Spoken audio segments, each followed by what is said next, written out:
What's up, y'all, and welcome back to another video. Today what we're going to be going over is how you can complete the Warlords Ruin solo flawless in episode Heresy.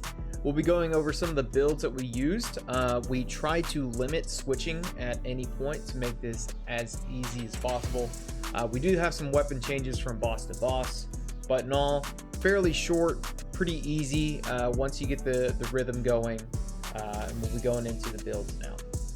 For the entirety of the dungeon, we ran the Thunder Crash Titan, Rally Barricade, High Jump, but that's your choice, Thunderclap.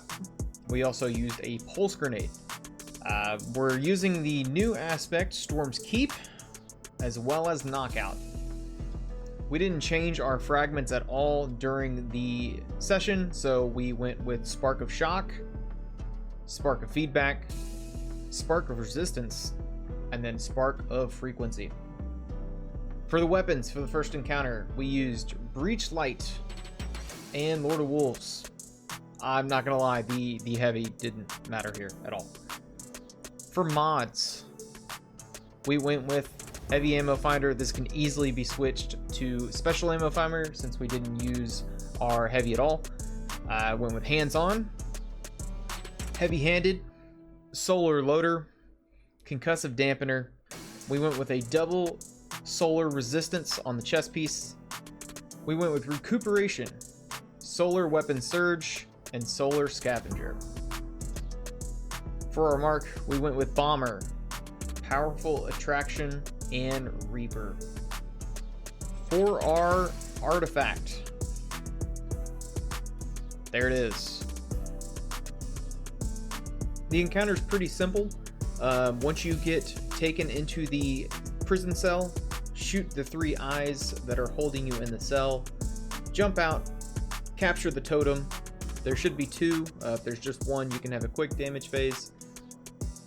Sit behind your rally barricade during damage, and then use your Lord of Wolves. That's it. That's all you have to do. I think we did about 4 cycles of damage here. This can easily be done in 3. Using your Thunder Crash and Lord of Wolves.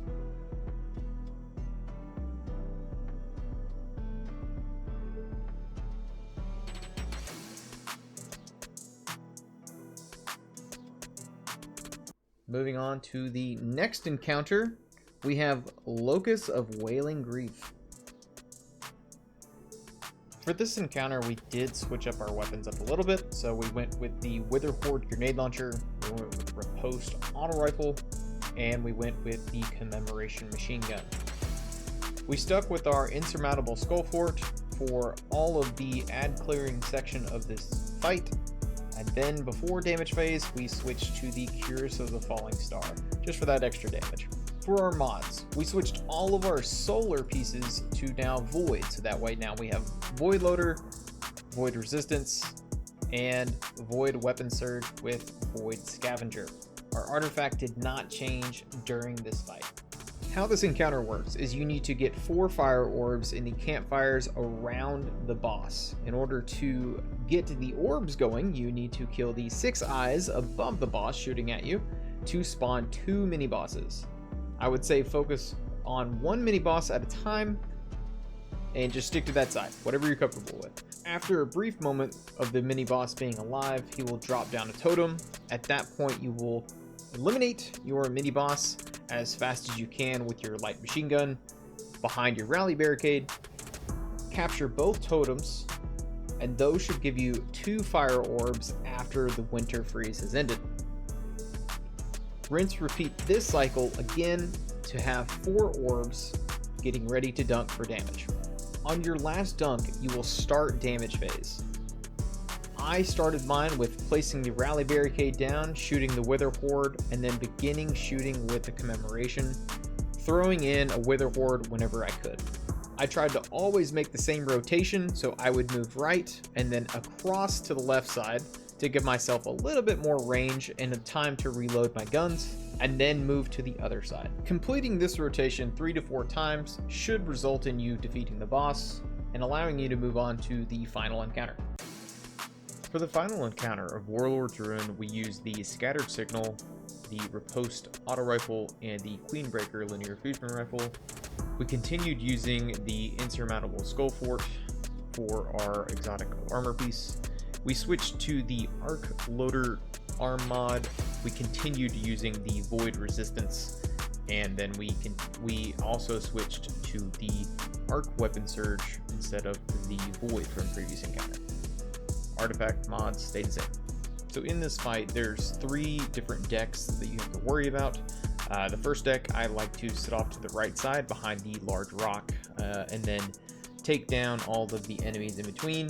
In order to spawn the 2 mini bosses, you have to shoot the 6 eyes around the boss, similar to the previous encounter. So the 2 mini bosses spawn. I would say focus on one, let them drop the totem with their animation. Once they do that, take them down. Once they're down, the 2 totems should be pretty close together. You should be able to capture both of those at the same time. At the same time this is happening, there's going to be a debuff on your character. In order to remove this debuff, you need to punch the enemy character that should be running directly at you. It's easiest for me to put down a shield, let him run into the shield. He gets a little bit disoriented.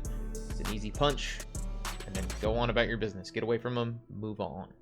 The debuff happens on all 3 main floors, so every time the chieftains spawn, this debuff will happen to you. So get ready to transfer that debuff to the enemy.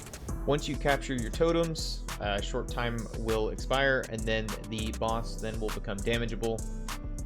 You don't have a very long window. There should be a little bar at the bottom of your screen. If you do not meet the full requirement for damage, you'll stay on that floor. Very quickly, you should be able to use your Queenbreaker, throw in a Thunder Crash from your Titan, and you should be able to move on to the next floor.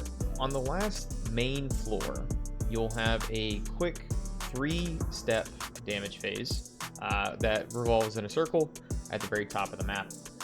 These are your longest damage windows if you allow them to be. You have to kill the eyes on the side to make it go longer. So shoot the boss a few times, shoot a few eyes, the boss, eyes, rinse, repeat. Eventually that floor will become lava, essentially, so just go to the next plate. Be sure to take your time.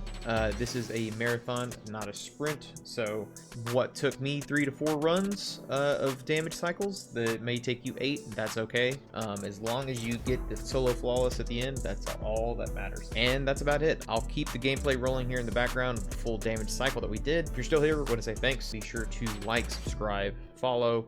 Feel free to join us on Twitch Tuesday, Thursdays, or Saturdays. Links are below.